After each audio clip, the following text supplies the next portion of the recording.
رشتہ داروں سے تعلق اور ان کے ساتھ نیکی کرنا، خاص کر ماں باپ کے ساتھ، ایک مہم راہ ہے، قرب الہی حاصل ہوتا ہے، خدا پر ایمان کے بعد با فضیلت ترین اعمال شمار ہوتا ہے۔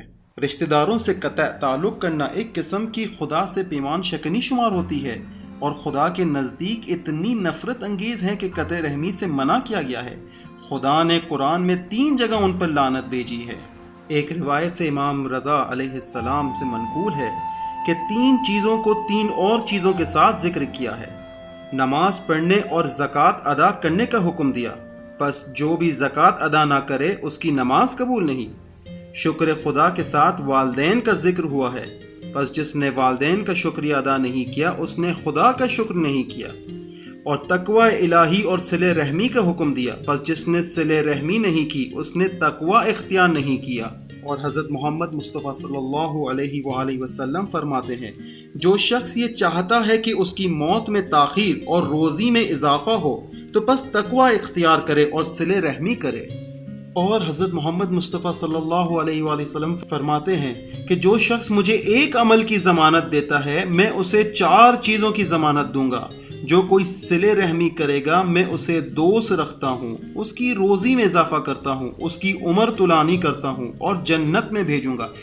اس چیز سے اندازہ لگایا جا سکتا ہے کہ کتنی تاکید کی گئی ہے۔ ہم چھوٹی سی چھوٹی باتوں پر تعلق توڑ دیتے ہیں، اور جس چیز ہمیں نہیں بھی پتہ ہوتی وہ خود دماغ میں لے کے آتے ہیں کہ اس نے میرے لیے برا کیا ہوگا، تو اب اس سے جو ہے سلام دعا تک بھی نہیں کرتے۔ صلہ رحمی اس کا نام نہیں کہ انسان رشتہ داروں کے گھر جائے، بلکہ اس کے کئی اور طریقے ہیں۔ اس کا کامل مصداق یہ ہے کہ دوسرے سے پہلے رشتہ داروں کی ضرورت کو پورا کرے اور انہیں خوشحال کرے، اگر وہ صرف سلام کا جواب ہی کیوں نہ ہو لیکن اچھی طریقے سے دے۔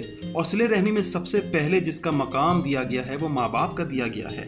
قرآن فرماتا ہے کہ ماں باپ کے سامنے اف تک نہ کریں، لیکن ہمیں جو نظر آتا ہے آج کل کے ماحول کے حساب سے لوگ چھوٹی سی چھوٹی بات ماننے کو تیار نہیں اور قطع رحمی کرنے شروع ہو جاتے ہیں ماں باپ کے ساتھ۔ باپ کا حق یہ ہے کہ تم اتنا جان لو کہ وہ تمہاری جڑ ہے اور تم اس کی شاخ۔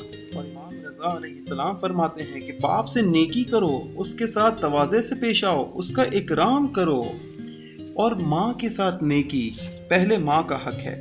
حضرت موسیٰ نے 3 بار اللہ کی بارگاہ میں عرض کیا، پروردگار مجھے نصیحت فرما۔ خداوند عالم نے ہر 3 بار یہی فرمایا کہ میں تجھے اپنے لیے سفارش کرتا ہوں۔ پھر عرض کیا، پروردگار مجھے نصیحت فرما۔ اللہ نے فرمایا، تجھے نصیحت کرتا ہوں کہ ماں کے بارے میں۔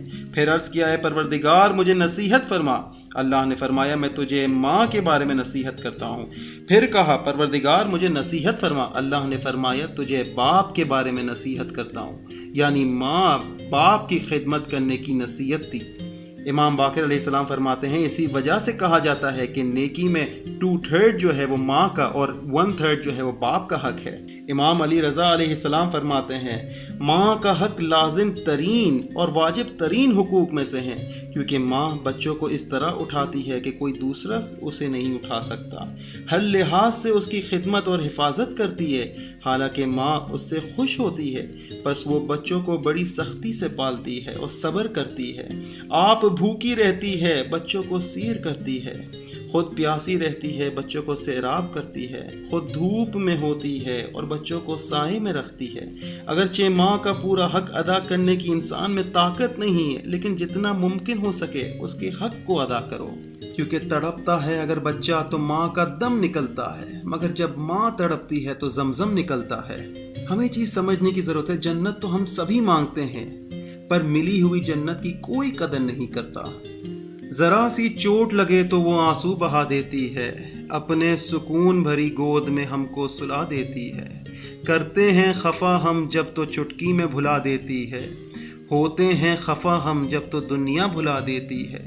مت گستاخی کرنا لوگوں اس ماں سے، کیونکہ جب وہ چھوڑ کے جاتی ہے تو واپس نہیں آتی۔ ذرا ان سے پوچھے جن کی ماں نہیں ہے، وہ یہ کہتے ہیں کہ اگر کسی روز عرش والا مجھے ملے اور مجھ سے پوچھے بتاؤ کیا چاہتے ہو، مجھ سے جو مانگ لوگے عطا کروں گا، میں سر جھکا کر اسے کہوں گا تو جیسے رکھے گا خوش رہوں گا، بس ایک ہستی سنبھال رکھنا، تو میری ماں کا خیال رکھنا۔